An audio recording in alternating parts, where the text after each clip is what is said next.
on the 20th of May in 1997 that they were receiving fire from an individual with a rifle. And 20 minutes later, they radioed and said that the individual had raised his rifle again and they'd shot him.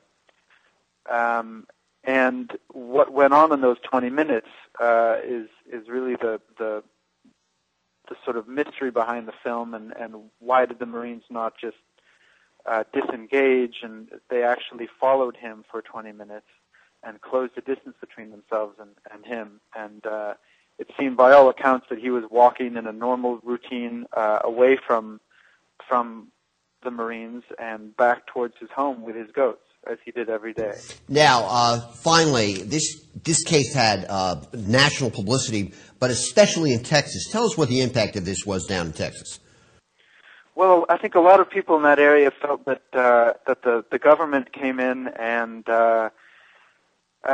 basically didn't deal with this terrible tragedy at all. I got the impression they whitewashed it from the point of view of some of those people down there. Absolutely. They did not feel justice was served. They felt the government did not accept any amount of responsibility or accountability for this. And there's a great deal of resentment that still lingers in that part of the world about this. And there were several grand jury meetings in which the evidence was presented, state's evidence, to a state grand jury to try and indict the Marine who pulled the trigger on murder charges. There was never an indictment passed. So I think a lot of the resentment of people down there is also that the system failed them. All right, after 9/11, it is probable that the U.S. military deployed down on the Rio Grande in light of the threat that people felt for Al-Qaeda coming across the Mexican border, et cetera. But what is the terrain like down there? What's the benefit to the U.S. military to be involved in essentially the militarization of our borders? Well, this is another interesting element of this is that, and even through the 90s, I believe, and during the drug war, the military were reluctant to get involved in these kind of missions because I think they saw the threat of, or the possibility of something like this occurring, and they didn't want to deal with the legal issues surrounding this. But one thing that was kind of a carrot to them was the fact that the terrain on the U.S.-Mexico border, and especially in West Texas, is very similar terrain with Afghanistan and Iraq. So the military has a benefit in that they can train and perform live missions in preparation for deployment to certain parts of the area which they are now occupying.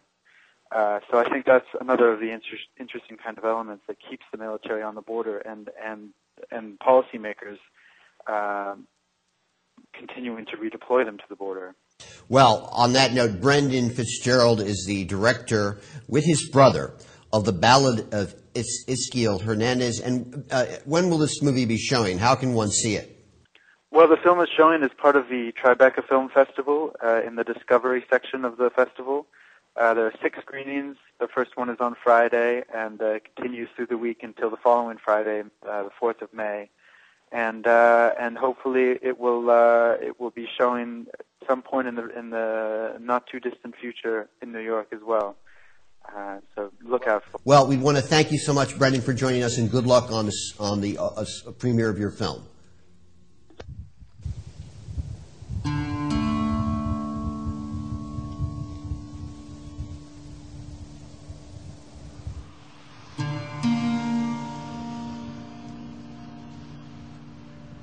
When we detect someone coming across the border, we can't tell if it's an immigrant or a drug smuggler or a terrorist, and it doesn't really matter. We get to operate against a thinking, breathing, reacting threat, and that's hard to duplicate. Talk to me. Tell him while he's sitting next to me. Tell my team leader that he's a murderer and he did this, and I'm a murderer and I did that, and then the other 2 guys, the same thing. You can say that.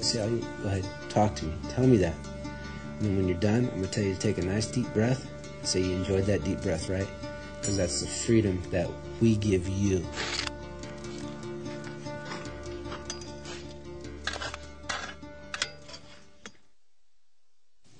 He was my best friend. He was like a brother to me. Sometimes I think he's still here around town. I can't still believe he's dead right now. I still feel like he's still somewhere around here hurting his goats or up in his horse somewhere. That's how I feel. We weren't all honest with each other on our emotion, on our feelings about it, We're hard-headed. That's our job. We're fucking Marines. Well, I know that ain't the way we all are anymore. I used to wake up in the middle of the night wondering where I'm at when that first happened. A few minutes later, after the Border Patrol gets there and stuff, and here comes this guy again. And he just comes from out of nowhere, he comes walking in, and I got my gun up to his, I got into his face. I said, hey, man, you need to stand back. Well, he leaves and he goes, talks to an officer, Border Patrol, whatever, and a few minutes later, I hear him say, hey, this is that guy's father. Y luego cuando vine, entonces me volvió a alcanzar el sheriff y me dijo que quería que fuera que a ver si yo reconocía, que porque allá tenían un muchacho y era mi hijo y ya lo tenían ahí tirado. Fue muy triste. Ya estaba. I was pretty rude to him. I mean, I didn't just say, hey, you need to leave. I was like, you need to get the fuck out of here because he wasn't getting the point right away.